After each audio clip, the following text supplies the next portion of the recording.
Hello दोस्तों, क्या हाल है आप सभी के। आप सभी अच्छे होंगे। तो मेरा नाम है कृष्णा। मैंने एसएससी सीजीएल समेत सीपीओ समेत लगभग 10 से ज़्यादा गवर्नमेंट एग्ज़ाम पास किए हैं। तो आज ये वीडियो आपके लिए बहुत ज़्यादा हेल्पफुल होने वाली है। इस वीडियो में मैं आपको बताने वाला हूँ एग्ज़ाम में माइंडसेट आपका किस तरह से रहना चाहिए। हम बात करेंगे सीजीएल एग्ज़ाम की, जो कि कल यानी कि 12 सितंबर से स्टार्ट हो रहा है। 12 सितंबर से लेकर 26 सितंबर तक एग्ज़ाम चलने वाला है सीजीएल का।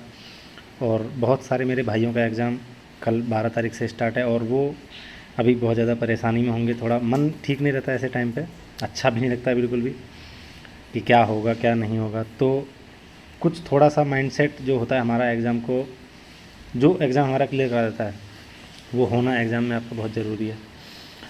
सबसे पहले अपने माइंड में एक चीज़ रखनी है कि आपको जल्दबाजी नहीं करनी है। और जल्दबाजी आप नहीं करेंगे बिल्कुल भी तो आपका एग्ज़ाम वैसे ही एक तो अच्छा जाने वाला है। और दूसरी बात ये ये सोचना नहीं है कि अगर मान लो आपको कि एग्ज़ाम में आपको 60 मिनट मिलते हैं, ठीक है, आपको 1 घंटा मिलता है सीजीएल के एग्ज़ाम में, आप मान के चलो कि वो 60 मिनट आपके पास 60 मिनट नहीं है। आपको ये मानना है कि वो आपके सामने 55 मिनट ही बचे हैं। क्योंकि आपने माहौल भी देखा होगा किस तरह से सीजीएल का एग्ज़ाम अभी जो एग्ज़ाम हुआ था सिलेक्शन पोस्ट का और आपका स्टेनो वाला, उसमें आपने देख ही लिया होगा कि किस तरह की चीज़ें हो रही हैं। माउस काम नहीं कर रहा, कीबोर्ड काम नहीं कर रहा, तो आपके 5 मिनट वहाँ बर्बाद होते हैं। आप मोस्टली लोग फ़ोन पे हम लोग देते हैं मॉक वगैरह, तो उसमें ईजी रहता है, डायरेक्ट क्वेश्चन किया, डायरेक्ट नेक्स्ट कर दिया, सेव कर दिया, नेक्स्ट कर दिया तुरंत ही। तो लेकिन एग्ज़ाम सेंटर पे माउस से करने में परेशानी रहती है। आप माउस से करेंगे तो आपको माउस को लेके जा रहे हैं, नीचे कर रहे हैं, कभी क्लिक नहीं हो रहा है वो, कभी कभी क्योंकि आपका एग्ज़ाम में माइंड प्रेशर बहुत ज़्यादा रहता है। तो आप 5 मिनट पहले ही हटा दीजिए, आपके पास सिर्फ 55 मिनट बचते हैं। आपको इस 55 मिनट के बारे में ही सोच के चलना है कि आप 55 मिनट को कैसे एनालाइज़ करेंगे और किस तरह से इसको एग्जीक्यूट करेंगे आगे चल के भी। बस आपको यही ध्यान रखना होता है, ठीक है।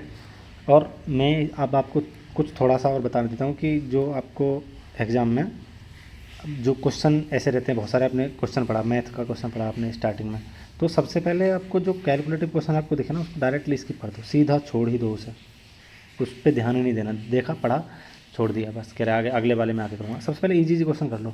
मान लो इजी 15 तो होंगे, 12 होंगे, जितने भी इजी और मॉडरेट क्वेश्चन हैं उनको सबसे पहले कर लीजिए आप, जो आपने पहले से पढ़ रखे हैं। जिनमें थोड़ा सा भी आपको माइंड लगाने की जरूरत पड़ रही है उन्हें आप छोड़ दीजिए, बाद में कर लोगे। आप कर लोगे बाद में, आपने पढ़ा है आप कर लोगे, लेकिन आपको पहले ये नहीं करना है कि किसी क्वेश्चन पर अटक जाएँ, उसी पर अटके के पढ़ें, 2-3 मिनट खा गया वो क्वेश्चन, उसके चक्कर में आपके आगे आने वाले क्वेश्चन भी गलत हो जाएंगे।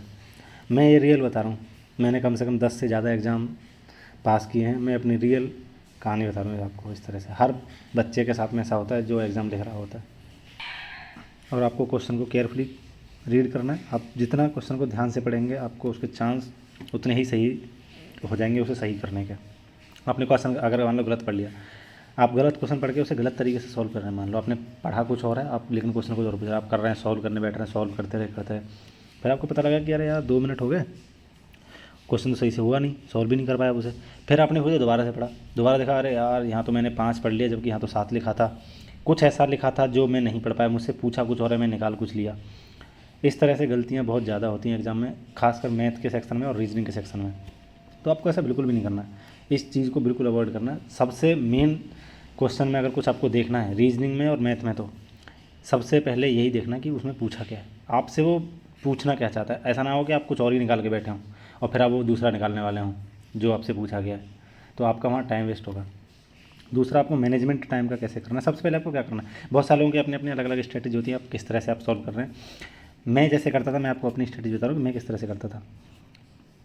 मैं क्या करता था कि सबसे पहले मैं जीएस करता था, ठीक है। मैं लगभग जीएस 5 मिनट में, क्योंकि जीएस का देखो फिक्स है, आपको अगर आता है तो आता, नहीं आता तो नहीं आता। 5 मिनट में आप एकदम पति खत्म कर देंगे 25 क्वेश्चनों को जीएस के। आपको आते होंगे तो आप लगाओगे, नहीं आते होंगे तो स्किप कर दोगे डायरेक्टली, आपको मतलब ही नहीं। 5 मिनट में जीएस हो जाती है लगभग, ठीक है। उसके बाद में मैं करता था इंग्लिश। मैं इंग्लिश में लगभग भी तो 7 से 8 मिनट मैक्स, इतना ही टाइम देता था। 7 से 8 मिनट में इंग्लिश कर ली, यहाँ पे ख़त्म हो जाता था। अभी जो बाकी बचा टाइम रहता था, उस बाकी बचे टाइम में अब कितना हो गया, 8 मिनट मान लो, 8 5 13, 13 के बाद में 17 मिनट बचे। मान लो 17 मिनट में मैं रीजनिंग करता था, 17 मिनट रीजनिंग के लिए बचाता था, आधा घंटा हो गया, ठीक है। 17 मिनट में रीजनिंग खत्म कर दी, 25 क्वेश्चन। उसके बाद जो मैथ बचा, अब मैथ के लिए मेरे पास 30 मिनट होते थे।